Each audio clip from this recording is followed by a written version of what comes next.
देखते हैं ये वाला क्षेत्र और ये वाला पोर्शन जो है हम जरूर देखेंगे कि कहाँ कौन सा। देखिए बॉक्साइट सॉरी बाइराइट्स लिखा है यहाँ पे। बाइराइट्स जो है वो आंध्र प्रदेश व राजस्थान का है, मंगमपेट, कुडप्पा व रेल पतलिया से। ठीक, उसके बाद गार्नेट ये जो है गंजम उड़ीसा व श्रीकाकुलम से निकलता है। देखिए आंध्र प्रदेश उड़ीसा हो जाएगा। एबेस्टस जो है राजस्थान आंध्र प्रदेश, कोडप्पा आंध्र प्रदेश सिंहभूम जिला हो जाएगा। फेल्सपार जो है राजस्थान और तेलंगाना का हो जाएगा। सल्फर कहाँ से, उड़ीसा, केरल, तमिलनाडु, हरियाणा से हो जाएगा। फायर क्ले जो है ये है गुजरात आंध्र प्रदेश, गुजरात है, आंध्र प्रदेश, महाराष्ट्र है। झरिया झारखंड हो जाएगा। रानीगंज पश्चिम बंगाल हो जाएगा। पाइराइट्स जो है बिहार व राजस्थान का है, रोहतास है। टंगस्टन जो है राजस्थान व महाराष्ट्र का है, डेगाना और जो है चेंद पाथर हो जाएगा। अभ्रक या माइका आंध्र प्रदेश व राजस्थान, कोडरमा और बेल्लोर व अजमेर हो जाएगा। काइनाइट जो होता है तेलंगाना, आंध्र प्रदेश, कर्नाटक हो जाएगा। महाराष्ट्र, कर्नाटक, भंडारा, महाराष्ट्र और मैसूर हो जाएगा। ठीक दोस्तों, तो ये हो जाएगा। देखिए छोटा नागपुर के पठार को भारत का दूर प्रदेश कहते हैं कि जाना जाता है। दोस्तों देखिए इसमें आपको थोड़ा दिक्कत हुई होगी, कन्फ्यूजन हुआ होगा, मैं मानता हूँ, लेकिन आप टेंशन ना लीजिए। आपको देखिए ये चीज़ अगर आप छोड़ेंगे तब भी दिक्कत हो जाएगी। भाई मैं भी छोड़ दूंगा तब भी तो आपको दिक्कत होगी कि मैंने बताया नहीं, इसलिए मैंने बता दिया है। आप इसकी टेंशन ना लीजिए, क्योंकि जो क्वेश्चन आएंगे एग्जाम में वो मैं आपको आगे बता दूंगा, बिल्कुल ईजी आएंगे, ज़्यादा आपको टेंशन लेने की ज़रूरत नहीं है। ठीक, अगला यह है कि भारत के कुल विद्युत ऊर्जा उत्पादन के स्रोतों के अंश का सही अनुपात। तो सबसे ज़्यादा ताप के द्वारा होता, फिर जल के द्वारा, फिर वायु के द्वारा, फिर आणविक के द्वारा प्राप्त होती है। ठीक, तो याद रखिएगा। अगला है भारत वाणिज्यिक ऊर्जा के लिए मुख्यतः जीवाश्म ईंधनों या फोसिल फ्यूल्स पर निर्भर है। भारत की कुल स्थापित विद्युत क्षमता में से लगभग 56.2% ताप विद्युत, जिसमें कोयला, पेट्रोलियम और प्राकृतिक गैस शामिल है।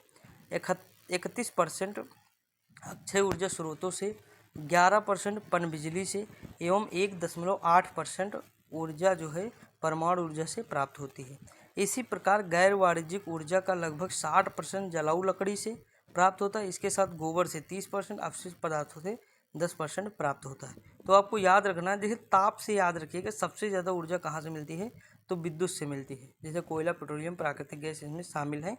ताप विद्युत में कितना मिलता है, लगभग 56%। ठीक, अगला दिया जवाहरलाल नेहरू राष्ट्रीय सौर मिशन किस वर्ष प्रारंभ किया गया, तो 11 जनवरी 2010 को प्रारंभ किया गया। अगला है जवाहरलाल नेहरू राष्ट्रीय सौर मिशन का उद्देश्य वर्ष 2022 तक 20,000 मेगावाट क्षमता वाली ग्रिड की स्थापना करना था।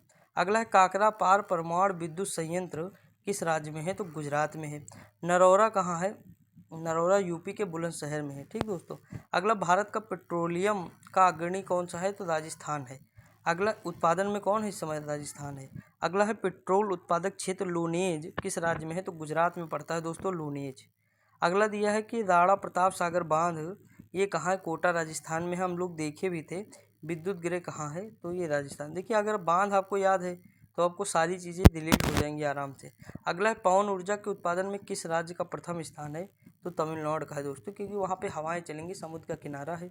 अगला भारत में कोयला उत्खनन कार्य कब प्रारंभ हुआ, तो 1744 में प्रारंभ हुआ, रानीगंज पश्चिम बंगाल में। ठीक, 1744। आगे बढ़ते हैं। अगला है कि शीर्ष कोयला उत्पादक राज्य जो है 2022-23 में। देखिए उड़ीसा सबसे ज़्यादा उत्पादन करता है, कितने परसेंट करता है, देखिए परसेंट मन हो यहाँ पे, मीट्रिक टन यहाँ पे है। ठीक, उसका देखिए हमको ये नहीं याद रखना दोस्तों, डाटा मैंने कई बार कहा है आपको, ये भूल जाइए, नहीं कन्फ्यूज हो जाएंगे। बस ये याद रखिए कि सबसे ज़्यादा उड़ीसा करेगा, छत्तीसगढ़ करेगा, फिर झारखंड करेगा, फिर मध्य प्रदेश करता है। तो उड़ीसा, छत्तीसगढ़, झारखंड, मध्य प्रदेश। भारत का कुल जो उत्पादन है वो कितना मिलियन टन है, तो लगभग 893। अब देखिए विश्व का सबसे लंबा बांध हीराकुंड बांध है, जो कहाँ है, तो महानदी पर। कैसे याद करा था कि जो हीरा है वो महान नदी में मिलेगा, क्योंकि बहुत कीमती है। तो महानदी कहाँ है, तो उड़ीसा में। ठीक दोस्तों, आगे बढ़ते हैं।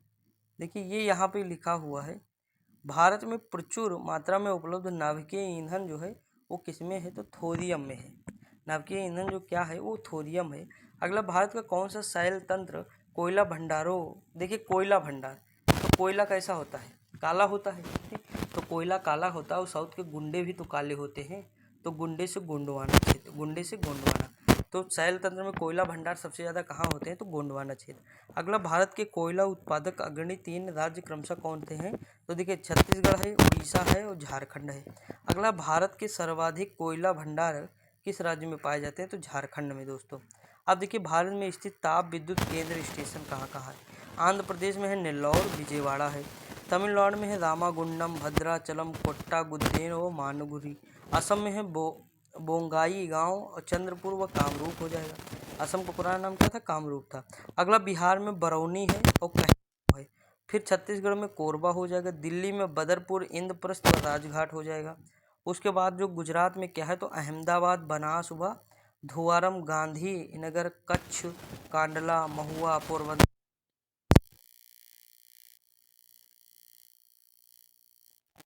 वासंग, कबूरी। अगला, हरियाणा में है फरीदाबाद है, पानीपत है, यमुनानगर हो जाएंगे। जम्मू कश्मीर में कालाकोट हो जाएगा। झारखंड में बोकारो, सतपुड़ा, स्वर्णरेखा हो जाएगा। मध्य प्रदेश में अमरकंटक, सतपुड़ा व सिंगरौली हो जाएगा। महाराष्ट्र में है बल्लार शाह, भुसावल, चंद्रपुर, चोला, खापर, खेड़ा, कोराडी, नासिक, पारस, पाली, ट्राम्बे, उज्जैनी व उड़ान हो जाएगा। अगला दोस्तों दिया है मणिपुर। मणिपुर का हो जाएगा लोकटक या इम्फाल हो जाएगा। पंजाब में है भटिंडा या रूपनगर हो जाएगा। राजस्थान में है अंटा, बांसवाड़ा, कोटा, पालन, सवाई माधोपुर। अगला है उड़ीसा में कौन सा है? बाली मेला है, तलचर, तलचर उड़ीसा में पड़ता है। अगला तमिलनाडु का एन्नौर, एन्नौर बंदरगाह भी है तमिलनाडु में। मेट्टूर, कब मिलना, कावेरी नदी, मेट्टूर बांध जो है तमिलनाडु में है। नवेली, तूतीकोरिन। अगला उत्तर प्रदेश में बहराइच है, दोहरी घाट है, गोरखपुर, हरदुआगंज इंपॉर्टेंट है। जवाहरपुर है, कानपुर, मऊ, मुरादाबाद, ओबरा, पनकी, परीक्षा, ढूंढा। इसमें कुछ चीज़ें तो आपको मैं बता चुका, जैसे पनकी, परीक्षा, ओबरा, हरदुआ, ये सारी चीज़ें बता चुका। बाकी जिले के आधार पर रखते हैं। पश्चिम बंगाल में है बीरभूम, बुंदेल, दुर्गापुर, फरक्का, गौरीपुर, काली घाट, कोलकाता, मुर्शिदाबाद और टीटागढ़ है। ठीक दोस्तों, टीटागढ़ याद रखिए, पूछा जाएगा तो आप पश्चिम बंगाल लगाइएगा। दोस्तों देखिए मेरा माइक जो है ख़राब हो गया था आज, मतलब बोया का लिया था उसके बाद ख़राब हो गया। ये दूसरा माइक है तो थोड़ा बहुत दिक्कत होगी तो फिर एडजस्ट कर लीजिएगा। ठीक दोस्तों, देखिए कोयले के प्रकार देखते हैं। देखिए पीट कोयला सबसे मतलब निम्न कोयला होता है। पीट कोयला, इसमें धुआं सबसे ज़्यादा होता है, कार्बन बहुत कम होता है। देखिए कार्बन की मात्रा जिसमें जितनी अधिक होगी वो कोयला उतना अच्छा होगा। इसमें कार्बन की मात्रा 40% से कम है और नमी अधिक मात्रा में होती है। ठीक, और ये निम्न कोयला है, ये याद रखिए, पीट कोयला सबसे निम्न कोयला है। देखिए लिग्नाइट कोयला जो है भूरा कोयला है। कौन सा? भूरा है। ये जलने पर धुआं अधिक व कार्बन की मात्रा होती है 40 से 60% होती है। ये कहाँ पाया जाता है? तो तमिलनाडु के अरकाट या नवेली, असम के लखीमपुर में, पश्चिम बंगाल के दार्जिलिंग में और कश्मीर के करेवा क्षेत्र में। उसके बाद जो है अगला कोयला है ब्यूटमनस कोयला। ये काला कोयला कहलाता है। इसमें जो है मात्रा कितनी होती है? तो 60 से 80% होती है। ये उड़ीसा, झारखंड, छत्तीसगढ़ व मध्य प्रदेश में पाया जाता है। ठीक दोस्तों, अगला एंथ्रेसाइट कोयला। ये कहाँ है? तो कठोर कोयला होता है। ये चलते समय मतलब जलते समय धुआं रहित व 80 से 90% कार्बन होता है। यह भारत में केवल जम्मू कश्मीर में रियासी जिले में पाया जाता है। ठीक दोस्तों, आगे बढ़ते हैं। अगला क्वेश्चन है नामचिक नामफुक कोयला क्षेत्र किस राज्य में है? तो नामचिक नागफुक, ये लगभग नाम ही जो पता है कि अरुणाचल प्रदेश का है। अगला है कोरबा कोयला क्षेत्र कहाँ है? तो छत्तीसगढ़ में हो जाएगा। प्रसिद्ध कोयला क्षेत्र तलचर, तो तालचेर लिखा है, तलचर कहे तो उड़ीसा में। देखिए एक नाम आपको पता ना, तलचर, तो उड़ीसा लगाएंगे। छोटा नागपुर औद्योगिक क्षेत्र का विकास यहाँ पर कोयले की खोज के परिणाम स्वरूप ही हुआ है। अगला है झारखंड में कोयले की खान मुख्यतः कहाँ पाई जाती है? तो झरिया झारखंड, जहाँ से झरिया जहाँ से झारखंड। अगला लिग्नाइट कोयले के विशालतम भंडार है तो तमिलनाडु में है। विश्रामपुर जो छत्तीसगढ़ में है किस खनिज के लिए जाना जाता है? तो कोयले के लिए जाना जाता है। ठीक दोस्तों, आगे बढ़ते हैं। अगला है कि भारत के प्रमुख कोयला उत्पादक क्षेत्र कौन कौन से हैं? तो देखिए झारखंड के झरिया है, बोकारो है, करणपुरा है, वो गिरिडीह है। पश्चिम बंगाल में रानीगंज है, बरजोरा है, बीरभूम है, सोहागपुर है। उड़ीसा के तलचर है, संभलपुर है, ईब नदी घाटी है। मध्य प्रदेश में उमरिया है और सिंगरौली है। इंपॉर्टेंट क्षेत्र है कुछ, आपको जो कभी भूलना नहीं, ये तो मतलब पकड़ के चलो ना, नहीं तो दिक्कत हो जाएगी। ये छत्तीसगढ़ में कोरबा याद रहे आपको तो बहुत अच्छी बात। विश्रामपुर 2-3 याद रहे, सोहागपुर हो जाएगा, सोनहट है, सुंदरगढ़ है, मांद रायगढ़ है। ठीक, अगला दिया है तेलंगाना में गोदावरी नदी घाटी सिंगरैली है। सिंगरैनी कौन है? सिंगरैनी, वहाँ सिंगरौली था, यहाँ सिंगरैनी है, दोनों में याद रखिएगा। ठीक, ये आंध्र प्रदेश में भी पड़ता है। महाराष्ट्र के वर्धा घाटी हो, कंपेटी बांदेर है। विश्व के कुल उत्पादन का लगभग 1/3 हिस्सा जल विद्युत से उत्पादन किया जाता है। ठीक, आगे बढ़ते हैं। अगला क्या दिया है, कोयले का सर्वाधिक उपयोग की होता है तो विद्युत ऊर्जा उत्पादन में होता है। अगला, भारत में सर्वप्रथम तेल ऊर्जा संकट कब उत्पन्न हुआ, तो 70 से 80 के दशक में उत्पन्न हुआ, यानी 1970 से 80 के मध्य। अगला, हाइड्रोजन विजन 2025 किससे संबंधित है, तो पेट्रोलियम उत्पाद के भंडार से संबंधित है। अगला है, भारत में पेट्रोलियम तथा प्राकृतिक गैस की खोज निम्नलिखित बेसिनों में हुई, जैसे ऊपरी असम बेसिन, इसका विस्तार 60,000 वर्ग किलोमीटर है। फिर पश्चिम बंगाल बेसिन 60,000 वर्ग किलोमीटर है। पश्चिमी हिमालय बेसिन ये लगभग 1,00,000 वर्ग किलोमीटर है। राजस्थान सौराष्ट्र कच्छ बेसिन 95,000 वर्ग किलोमीटर है। ये नहीं याद रखना, मैं आपको आंकड़ा बता रहा हूँ, बस ये थोड़ा याद रहे तो कोई दिक्कत नहीं, बाकी कभी पूछा नहीं एग्जाम में दोस्तों। अगला है कि उत्तरी गुजरात बेसिन 1,40,000 हो जाएगा। गंगा घाटी बेसिन 3,85,000 हो जाएगा। तटीय तमिलनाडु आंध्र प्रदेश व केरल बेसिन 75,000 वर्ग किलोमीटर हो जाएगा। अंडमान निकोबार तटीय बेसिन हो जाएगा 2,000 वर्ग किलोमीटर। बॉम्बे जो है खंभात बॉम्बे हाई अब तटीय क्षेत्र जो है 2,000 वर्ग किलोमीटर। अगला है, पेट्रोलियम उत्पादक क्षेत्र कौन से हैं, भारत के 4 प्रमुख क्षेत्र हैं। ब्रह्मपुत्र घाटी है, गुजरात तट है, अब पश्चिमी तटीय क्षेत्र है और पूर्व तटीय क्षेत्र हो जाएगा। ठीक दोस्तों, आगे बढ़ते हैं। अगला, भारत में तेल के अन्वेषण का कार्य जो है ऑयल इंडिया लिमिटेड द्वारा किया जाता है, OIL के द्वारा। ठीक, अगला दिया है, HVJ पाइपलाइन द्वारा प्राकृतिक गैस का परिवहन कहाँ जो है से होता है, तो दक्षिणी बेसिन से होता है। अगला, भारत में अधिकांश प्राकृतिक गैस का उत्पादन कहाँ से किया जाता है, तो बॉम्बे हाई से किया जाता है।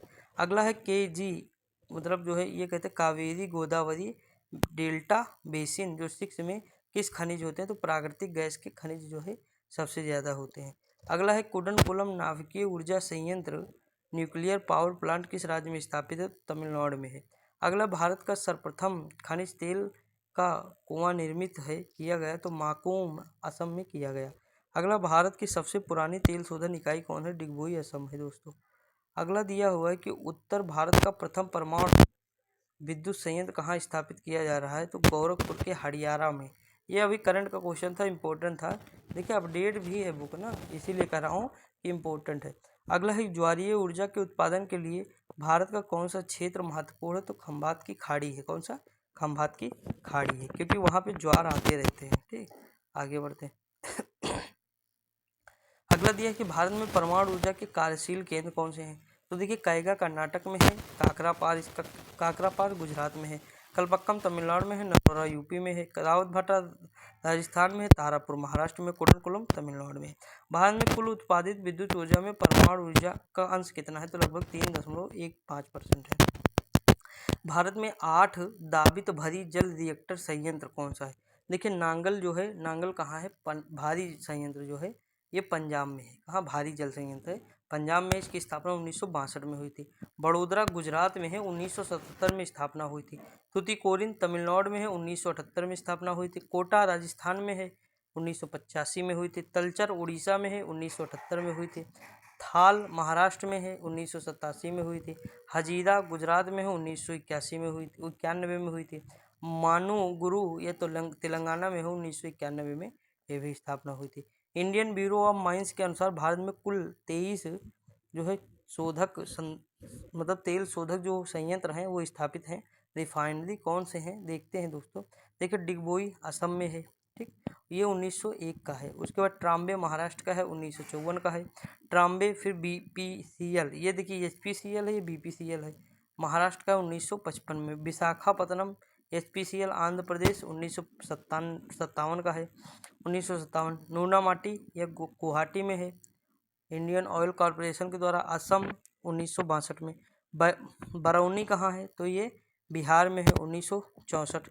कोयली कहाँ है, तो कोयली जो है गुजरात में पड़ता है। कोच्चि कहाँ है, तो केरल में है। ये याद रहना रखिएगा, ठीक, देख लीजिएगा अपने हिसाब से, मैं नहीं कहूँगा नहीं देखिएगा, देख लीजिएगा, कभी पूछता नहीं है ज़्यादा। देखिए कोच्चि केरल का है। मनाली तमिलनाडु, ये मनाली दूसरा है दोस्तों, और जो उत्तराखंड वो हिमाचल प्रदेश वाला मनाली है वो दूसरा है, ठीक, उत्तराखंड हिमाचल प्रदेश में जो पड़ता है। अगला है हल्दिया पश्चिम बंगाल है, और बोंगई गांव जो है असम। चेन्नई तमिलनाडु हो जाएगा। उसके बाद देखते हैं दोस्तों नागपट्टनम तो तमिलनाडु में है। मथुरा उत्तर प्रदेश में हो जाएगा, मंगलुरु कर्नाटक हो जाएगा, पानीपत व करनाल हरियाणा हो जाएगा, नुमालीगढ़ है असम, ठीक। उसके बाद है जामनगर गुजरात का हो जाएगा, तातीपाका आंध्र प्रदेश, वादिनार एसार गुजरात है, भटिंडा पंजाब, बीना मध्य प्रदेश, पारादीप उड़ीसा। 2018 की है पारादीप, याद रखिए। बीना 2011 की, 2012 की है भटिंडा। देखिए अगला लिखा है कि जो आरपीएल जामनगर है वह, जैसे रिलायंस पेट्रोलियम लिमिटेड जो है जामनगर, वह एसार वादिनार निजी क्षेत्र के एवं HPCL Hindustan petroleum corporation limited Bathinda और BPCL Bharat petroleum corporation limited Bina संयुक्त क्षेत्र के उपक्रम है दोस्तों। अगला दिया है कि भूटान में भारत के सहयोग से संकोश, मागदेहू, चुक्खा, ताला परियोजना जो है जल विद्युत परियोजनाएं स्थापित की गई। ठीक दोस्तों, अब हम आगे देखते हैं।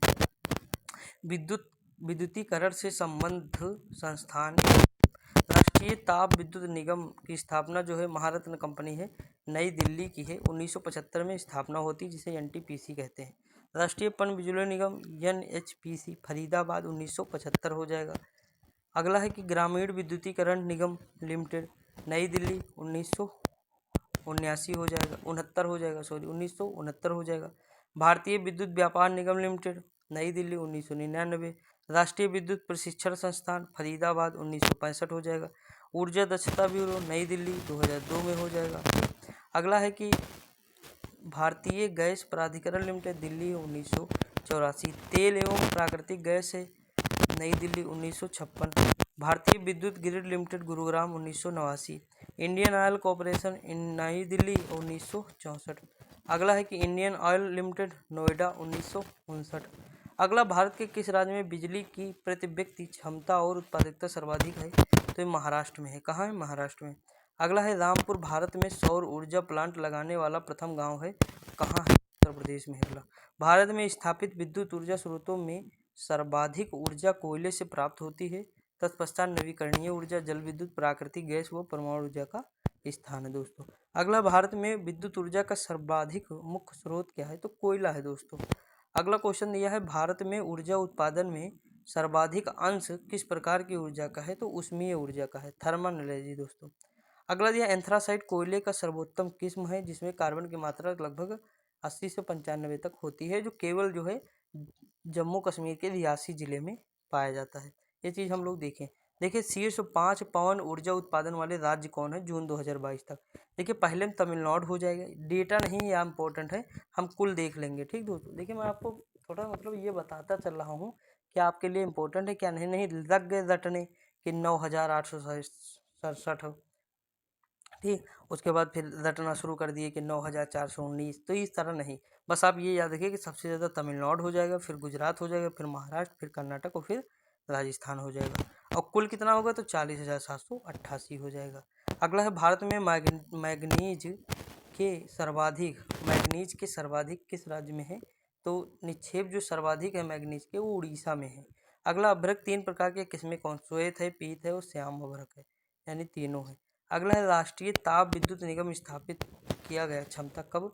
तो देखिए, कोयला आधारित संयंत्रों की संख्या 25 है, गैस एवं तरल आधारित 7 है, जल आधारित 1 है। उसके बाद नवकरणीय ऊर्जा परियोजना सौर ऊर्जा 23 है, पवन आधारित 1 है। तो ये सब याद रखना है आपको कि कितनी कौन सी है। ठीक, क्षमता याद हो तो ठीक है, नहीं तो कोई बात नहीं है, ज़्यादा लोड न लेना आप। अगला देखिए, भारत में ज्वारीय ऊर्जा की सर्वाधिक संभावनाएं कहाँ? भावनगर गुजरात में है। अगला दिया है कि ओबरा ताप विद्युत केंद्र की स्थापना किस देश के सहयोग से हुई? रूस की। ये कहाँ है? यूपी में ही है। अगला, सतारा महाराष्ट्र में है, पवन ऊर्जा संयंत्र है दोस्तों। उसके बाद है, देश में प्रथम सोलर थर्मल पावर स्टेशन। देश का प्रथम solar thermal power station Rajasthan में स्थापित किया गया। जैसलमेर के नोख में बनने वाले पावर प्लांट की क्षमता 50 मेगावाट होगी, जिसमें टावर हीटिंग टेक्नोलॉजी का प्रयोग किया जाएगा। इस तकनीक से बिजली का वाणिज्यिक उत्पादन वर्तमान समय में केवल अमेरिका में हो रहा है।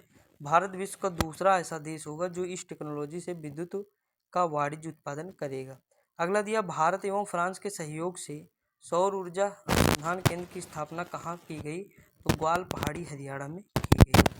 ठीक दोस्तों, आगे बढ़ते। अब देखिए, परिवहन संचार देखते हैं। सड़क नेटवर्क या अंतिम का कुल विस्तार।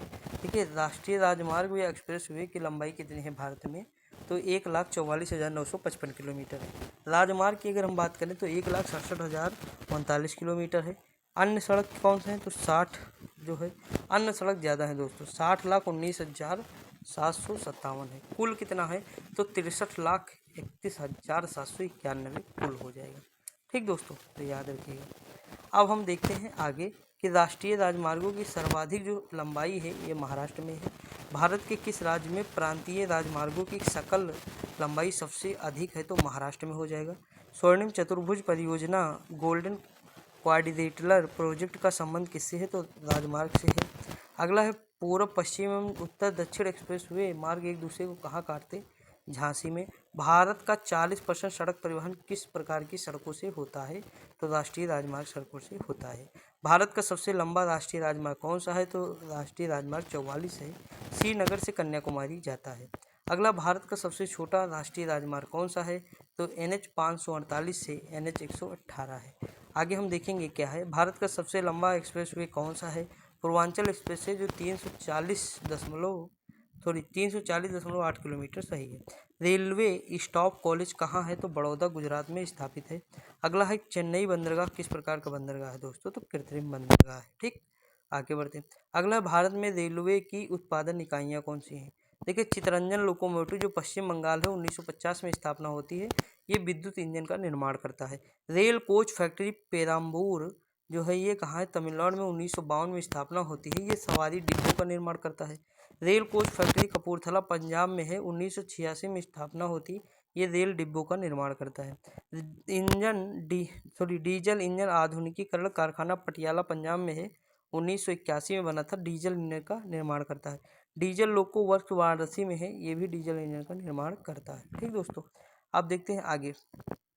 यहाँ लिखा है कि उत्तर दक्षिण गदियाला श्रीनगर जम्मू कश्मीर से कन्याकुमारी तमिलनाडु तक कुल 3,745 किलोमीटर लंबा है। काफ़ी लंबा सफ़र तय करना पड़ेगा। ठीक, अब देखते हैं यहाँ पे दोस्तों हम कुछ इंपॉर्टेंट चीज़ें। प्रमुख राष्ट्रीय राजमार्ग देखिए NH मतलब NH1 है, नेशनल हाईवे 1, तो उरी बारामूला श्रीनगर से लेह तक जाता है दोस्तों। उसके बाद NH2 है डिब्रूगढ़ असम से त्रिपांग मिजोरम तक जाता है। NH3 लेह लद्दाख से अटारी इंडो पाक बॉर्डर तक जाता है। NH4 जो है पोर्ट ब्लेयर से चिड़िया टापू तक अंडमान निकोबार द्वीप समूह तक जाता है। पूर्व नाम इसका था NH223। अगला है NH5 फिरोजपुर पंजाब से सिपकिला के समीप तक इंडो तिब्बत सीमा तक जाता है। NH6 है जोरभाट मेघालय से सीलिंग मिजोरम तक जाता है। NH7 है फजिल्का पंजाब से माना उत्तराखंड तक जाता है। NH8 है करीमगंज असम से सबरूम त्रिपुरा इंडो बांग्लादेश बॉर्डर तक जाता है, पूर्व NH44 हो जाएगा। अगला है NH9 मलोट पंजाब से पिथौरागढ़ तक भारत व नेपाल बॉर्डर के समीप। NH10 है गंगटोक सिक्किम से फुलबारी सिलीगुड़ी भारत व बांग्लादेश बॉर्डर तक। इसका पूर्ण नाम क्या था, NH31 था। देखिए नाम याद रखिए, कभी पूछ लेता, जैसे 19 वाला लेखपाल में पूछा गया था, मैंने इसके बारे में डिटेल से बताया है कि क्या दिक्कत थी क्या था। NH13 है तवांग से वक्रो तक अरुणाचल प्रदेश है। NH16 कोलकाता से चेन्नई तक है, NH5 नाम था इसका। NH7 है शिवोक पश्चिम बंगाल से गुवाहाटी असम तक है। जिसका नाम बदला है उस पर ज़्यादा ध्यान देना। जैसे देखिए ये सबसे ज़्यादा इंपॉर्टेंट है, NH19 दिल्ली से कोलकाता तक जाता है, पूर्ण नाम NH2 था, कभी पूछा जा सकता है एग्जाम में, कोई दिक्कत की बात नहीं। अगला NH30 है सितारगंज उत्तराखंड से कोंडपल्ली आंध्र प्रदेश तक जाता है। अगला है NH34 गंगोत्री धाम से खलना दौन सिवनी मध्य प्रदेश तक जाता है। NH44 श्रीनगर से कन्याकुमारी तक सर्वाधिक लंबा राष्ट्रीय राजमार्ग है, इसका पूर्ण नाम था NH7। ठीक दोस्तों, अगला दिया है कि NH48 दिल्ली से चेन्नई तक जाता है, पूर्ण नाम NH3 NH4 NH8। अगला दिया है NH52, ये है संगरूर पंजाब से अंकोला कर्नाटक तक, हजीराबाद गुजरात से पारादीप जो है उड़ीसा तक जाता है। अगला NH66 पनवेल नवी मुंबई से कन्याकुमारी तक जाता है। अगला है 129 NH129 नुमाड़ीगढ़ असम से दीमापुर नागालैंड तक जाता है। NH134 धारासू से यमुनोत्री तक उत्तराखंड तक जाता है। तो देखिए दोस्तों सब नहीं याद रखने हैं, आपको 2 3 4 5 याद रख लीजिए, बस बहुत हो जाएगा। आगे बढ़ते हैं। अगला देखिए कोंकण रेलवे किन दो स्थानों को जोड़ता है, तो दोहा महाराष्ट्र से मंगलुरु कर्नाटक को जोड़ता है। अगला है प्रोजेक्ट हीरक के अंतर्गत सड़कों का निर्माण भारत में कहाँ किया जा रहा है, तो महाराष्ट्र के नक्सल प्रभावित क्षेत्रों में। ठीक, तो याद रखिएगा। आगे बढ़ते हैं।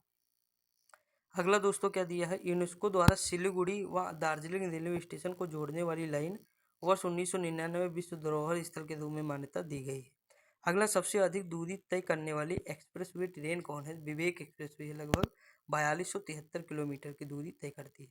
अगला 3 अर्ध चंद्राकार समुद्री तट किस स्थान पर मिलते हैं, तो कन्याकुमारी में मिलते हैं। अगला है कोच्चि मंगलुरु प्राकृतिक गैस पाइपलाइन की कुल लंबाई कितनी है, तो 450 किलोमीटर है। अगला है कि आयात नौभार का उच्चतम टन भार संभालने वाला बंदरगाह कौन सा है, तो दीनदयाल बंदरगाह कांडला हो जाएगा।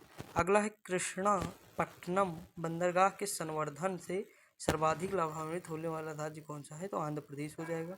अगला क्वेश्चन है आंध्र प्रदेश का बंदरगाह कौन सा है, तो काकीनाडा है। अगला है कि भारत का सबसे बड़ा बंदरगाह है, तो मुंबई में है दोस्तों। ठीक, अब देखते हैं रेलवे का मुख्यालय। देखिए अगर उत्तर रेलवे का मुख्यालय पूछे तो नई दिल्ली बताना है। ठीक, और उत्तर मध्य रेलवे का तो प्रयागराज बताना है। पूर्वोत्तर सीमांत रेलवे का तो गुवाहाटी असम बताना है। उसके बाद जोधपुर का पूछे तो उत्तर पश्चिमी रेलवे जयपुर बताना है, सॉरी जयपुर हो जाएगा। उसके बाद पूछे कि उत्तर मध्य रेलवे कौन सा हो जाएगा, सॉरी पश्चिम मध्य तो जबलपुर हो जाएगा। और पश्चिमी रेलवे चर्च गेट मुंबई, और सेंट्रल रेलवे तो मध्य रेलवे है मुंबई सेंटर हो जाएगा। यहाँ देखिए पूर्वोत्तर रेलवे पूछे तो गोरखपुर बताना है। और अगर पूछे कि पूर्व मध्य रेलवे हाजीपुर बताना है। उसके बाद पूछे पूर्व रेलवे तो ये बताना है कोलकाता। दक्षिण पूर्व पूछे तो कोलकाता फिर बताना है। पूर्व तटीय रेलवे पूछे भुवनेश्वर बताना है। दक्षिण पूर्व मध्य रेलवे पूछे तो बिलासपुर। सिकंदराबाद पूछे कि दक्षिण मध्य रेलवे सिकंदराबाद। दक्षिण रेलवे तो चेन्नई बताना है दोस्तों। ठीक, उसके बाद देखते हैं। उसके बाद हुबली पूछे तो दक्षिण पश्चिम रेलवे कौन सा है, हुबली हमारा हो जाएगा। और जो विशाखापट्टनम कौन है, दक्षिण तटीय रेलवे विशाखापट्टनम हो जाएगा। तो 18 जोन है रेलवे के, हमें याद रखना। देखिए आप डेट ना याद रखें दोस्तों, वरना आप जितना डेट याद रखें कन्फ्यूज हो जाएंगे। इस तरह के क्वेश्चन बहुत कम जो है आपको डेट के साथ मिलेंगे। ठीक, अब देखते हैं थोड़ा और कि 13 बंदरगाह कौन कौन से हैं हमारे बड़े। देखिए कांडला बंदरगाह है पहला, फिर मुंबई है, नहसेवा है, मार्मुगाओ है, मंगलुरु है, कोचीन है, तुतिकोरिन है और चेन्नई है। अभी हम आगे देखते हैं। और एक बार आपको मैं ऐसे बता दूं, विशाखापत्तनम है, पारादीप है, कोलकाता हल्दिया है, एन्नौर है। उसके बाद हमारा आएगा बधावन। ये देखिए कम्युनिटी पोस्ट में मैंने किया था ना, बधावन है। तो देखिए देश का ये पहला मेगा पोर्ट है। कौन सा है, मेगा पोर्ट। कम्युनिटी पोस्ट आप लोग देखा करिए दोस्तों, बहुत जरूरी रहता है। देखिए कांडला का नाम परिवर्तित करके क्या किया गया, दीनदयाल बंदरगाह किया गया। मुंबई का तो मुंबई देश का सबसे बड़ा बंदरगाह है। नहवा सेवा का नाम बदलकर जवाहरलाल नेहरू किया गया। मर्मुगाओ का देश का सबसे बड़ा निर्यात आधारित बंदरगाह कौन सा है, तो मार्मुगाओ है। अगला न्यू मंगलुरु कौन है, आकार की दृष्टि से अपेक्षाकृत छोटा है न्यू मंगलुरु। कोचीन मंगल अरब की रानी के नाम से लोकप्रिय है। तुतिकोरिन है, इसका नाम बीओ चिदम्बरम नार है। चेन्नई तो कृत्रिम दूसरा सबसे बड़ा बंदरगाह है। विशाखापत्तनम सबसे गहरा बंदरगाह है। पारादीप इसका पोताश्रय सबसे गहरा है। उसके बाद कोलकाता हल्दिया, ये है कि नदीय पट्टन भी है। एन्नौर सबसे बड़ा कंप्यूटराइज बंदरगाह है एन्नौर। ठीक, बधावन मैंने बताया है देश का पहला मेगा पोर्ट है। अगला है राष्ट्रीय अंतर्देशीय नौवहन संस्थान कहाँ स्थित है, तो पटना में दोस्तों स्थित है। अगला गुरु रामदास अंतर्राष्ट्रीय हवाई अड्डा अमृतसर में हो जाएगा। भारत का सबसे बड़ा जहाज तोड़ने वाला यार्ड गुजरात के अलंग में है। ये मोस्ट इंपॉर्टेंट दोस्तों। अगला दिया है कच्छ की खाड़ी कौन सा बंदरगाह है, तो दीनदयाल बंदरगाह है। अगला दिया भारत के बंदरगाहों में से कौन सा एक खुला सागरीय है, तो चेन्नई है। अगला दिया है कि कौन सा बंदरगाह बाह्य पत्तन का विशेष उदाहरण है, तो हल्दिया है। अगला दोस्तों दिया है उड़ीसा तट पर कौन सा बंदरगाह स्थित, तो पारादीप है। मार्मुगाओ पत्तन कहाँ है, तो गोवा में है दोस्तों। कहाँ है, गोवा में है। देखिए यहाँ लिखा है सागरमाला परियोजना का उद्देश्य देश के सभी बंदरगाहों को आपस में जोड़ना व उनका विकास करना है। तो याद रखिए कभी पूछा जा सकता है। अब हम आगे देखते हैं थोड़ा राष्ट्रीय राजमार्ग जल मार्ग के बारे में देखते हैं। जलमार्ग संख्या 1 प्रयागराज से हल्दिया। ठीक, गंगा और भागीरथी हुगली नदी की प्रणाली। ये हमने यूपी स्पेशल में तो देखा ही था, लेकिन यहाँ भी थोड़ा देख लेते हैं ताकि ये ना रहे कि छोड़ दिया हूँ मैंने। देखिए यहाँ हम देखते हैं, यह भारत का सर्वाधिक उपयोगी जलमार्ग में से एक है जो यंत्रीकृत तक साधारण नौकाओं द्वारा पटना व हरिद्वार तक नौ वहन योग्य है। यह जलमार्ग विकासात्मक उद्देश्यों के 3 भागों में विभाजित है। पहला हल्दिया से फरक्का है, फिर फरक्का से पटना है, फिर पटना से प्रयागराज है। ये 560 किलोमीटर है, 460 है, ये 600 किलोमीटर है। ठीक, अब देखिए यहाँ पे इसकी घोषणा 1986 में होती है। अगला दिया है राष्ट्रीय राजमार्ग 2 में क्या है, तो देखिए सादिया से डुबरी है, ब्रह्मपुत्र नदी में है ये। इसकी लंबाई कितनी है, तो 891 किलोमीटर है।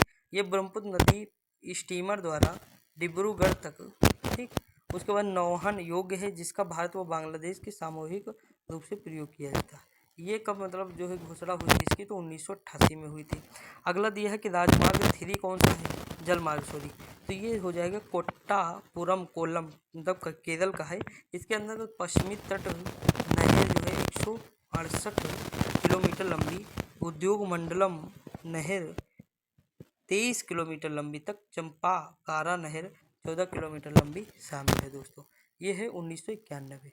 अगला है जलमार्ग संख्या कौन सा है, राष्ट्रीय जलमार्ग, तो 4 हो जाएगा। आंध्र प्रदेश, तमिलनाडु, पुडुचेरी हो जाएगा। मद्रास से राजमुंदरी, देखिए आपको ये याद नहीं रखने हैं, आपको पहला दूसरा याद हो, बस इतना ही आता है एग्जाम में, लेकिन हमें बताना है दोस्तों, यार नहीं रखेंगे छोड़ दिए। तो यहाँ देखिए वजीराबाद से विजयवाड़ा हो जाएगा 157 किलोमीटर, काकीनाडा से पुडुचेरी। देखिए आप कितनी भी बार पढ़े, ये आपको नहीं याद होने वाला है। ठीक, बस आपको याद क्या होगा कि जो है कहाँ से कौन सा है, जैसे ये प्रयागराज से हल्दिया यानी गंगा से भागीरथी हो जाएगा। ठीक, हल्दिया, ठीक, प्रयागराज से हल्दिया याद करना है। नदी कौन सी, तो गंगा भागीरथी हुगली हो जाएगा। दूसरा है तो ब्रह्मपुत्र नदी है, सादिया से डुबरी है। आपको ये याद रखना, जैसे राष्ट्रीय राजमार्ग कोट्टम यानी कोट्टापुरम केरल का है। राष्ट्रीय 4 कौन सा है, तो आंध्र प्रदेश, तमिलनाडु, पुडुचेरी हो जाएगा। 5 कौन सा, तो उड़ीसा, पश्चिम बंगाल हो जाएगा। काम खत्म हमारा यहीं पे, बस हमें और कोई कहानी याद ही नहीं करनी दोस्तों। उड़ीसा में 532 किलोमीटर, पश्चिम बंगाल में 91 किलो, ये इतना नहीं पूछेंगे 91 किलोमीटर कहाँ है, ये सब वगैरह वगैरह नहीं होता। ठीक, अब देश में प्रमुख अंतर्राष्ट्रीय हवाई अड्डे देखते हैं दोस्तों। इंदिरा गांधी अंतर्राष्ट्रीय हवाई अड्डा नई दिल्ली में है। छत्रपति शिवाजी महाराज अंतर्राष्ट्रीय हवाई अड्डा मुंबई में है। नेताजी सुभाष चंद्र बोस अंतर्राष्ट्रीय हवाई अड्डा कोलकाता में है। बाबा साहेब अम्बेडकर अंतर्राष्ट्रीय हवाई अड्डा नागपुर में है। सरदार वल्लभ भाई, तो ये कहाँ के थे, अहमदाबाद गुजरात के थे। गोपीनाथ बरदोलाई असम के हैं, तो गुवाहाटी में बन जाएगा। चौधरी चरण सिंह यूपी के हैं, लखनऊ में बन जाएगा। श्री गुरु रामदास जी ये पंजाब के हैं, तो अमृतसर में हो जाएगा। त्रिवेंद्रम अंतर्राष्ट्रीय हवाई अड्डा जो है तो तिरुवनंतपुरम हो जाएगा। कालीकट, तो कोझिकोड भी कहते हैं, तो अंतर्राष्ट्रीय हवाई अड्डा कहाँ है, कालीकट कोझिकोड हो जाएगा। शेख अल आलम अंतर्राष्ट्रीय हवाई अड्डा श्रीनगर जम्मू कश्मीर में हो जाएगा। राजीव गांधी अंतर्राष्ट्रीय हवाई अड्डा हैदराबाद में। कोचीन, तो कोच्चि में हो जाएगा। वीर सावरकर पोर्ट ब्लेयर में हो जाएगा। ठीक, यहाँ इनको जेल में रखा गया था। अगला है डेबोलिन अंतर्राष्ट्रीय हवाई अड्डा गोवा में हो जाएगा। कैंपेगौड़ा अंतर्राष्ट्रीय हवाई अड्डा बेंगलुरु में हो जाएगा। देवी अहिल्याबाई होलकर अंतर्राष्ट्रीय हवाई अड्डा इंदौर में हो जाएगा। जयपुर अंतर्राष्ट्रीय हवाई अड्डा जयपुर हो जाएगा। उसके बाद तिरुचिरापल्ली अंतर्राष्ट्रीय हवाई अड्डा तिरुचिरापल्ली हो जाएगा। लाल बहादुर शास्त्री वाराणसी हो जाएगा। ठीक है दोस्तों, अब देखिए यहाँ लिखा है कि राष्ट्रीय जलमार्ग संख्या 1 प्रयागराज से हल्दिया विस्तृत है, इसकी लंबाई 1620 किलोमीटर है। इतना ही आपको याद रखना है। ठीक, आगे बढ़ते। अगला दोस्तों देखिए, मुंबई बंदरगाह के दबाव को कम करने के लिए किस पतन का निर्माण किया गया, नाहवा सेवा जवाहरलाल नेहरू पोर्ट का, ये इंपॉर्टेंट है दोस्तों। अगला, भारतीय डाक विभाग में द्रुत डाक स्पीड पोस्ट सर्विस कब शुरू किया गया, 1986 में। सार्वजनिक कंपनी पब्लिक कंपनी के स्वामित्व वाला भारत का प्रथम विमानपत्तन कोचीन विमानपत्तन है। अगला है, भारत में टेलीफोन सेवा या टेलीफोन सर्विस का प्रारंभ किस वर्ष हुआ है, तो 1882 में हुआ है। अगला, हजीरा विजयनगर जगदीशपुर, ये मतलब गैस पाइपलाइन है दोस्तों। हजीरा HVJ हो जाएगा। ठीक, हजीरा विजयनगर विजयपुर व जगदीशपुर, इसकी लंबाई है 1750। अगला है, सलाया कोयली मथुरा पानीपत 1870 है। कांगला व भटिंडा है 1331 है। मुंबई पुणे माड है 1389 है। उससे दुलियाजान है, बोघई है, गांव बरौनी, ये है 1405। नाहरकटिया नूनामाती व बरौनी, ये इंपॉर्टेंट है, 1152 किलोमीटर। मुंद्रा पानीपत, ये कहाँ 1174 है। बरौनी हल्दिया 1943 है। बरौनी पटना, ये है 743 है। चेन्नई त्रिची मदुरई 683 है। जामनगर लोनी 1659 है। ठीक, उसके बाद कोच्चि मंगलुरु है 450। तो दोस्तों यही था, इतना हम लोग इसमें देख चुके हैं। कल हमारा ये पूरी तरह से कंप्लीट हो जाएगा, तो आप टेंशन ना लीजिएगा। उसके बाद हम फिर दूसरी चीज़ें डिस्कस करेंगे। ठीक दोस्तों, तो आप पढ़ते रहिए, मस्त रहिए, खुश रहिए और हिंदी का प्रैक्टिस करना ना भूलिएगा शाम को 8 बजे। ठीक दोस्तों, तो आज के लिए इतना ही, मिलते हैं अगली वीडियो में, तब तक के लिए जय हिंद।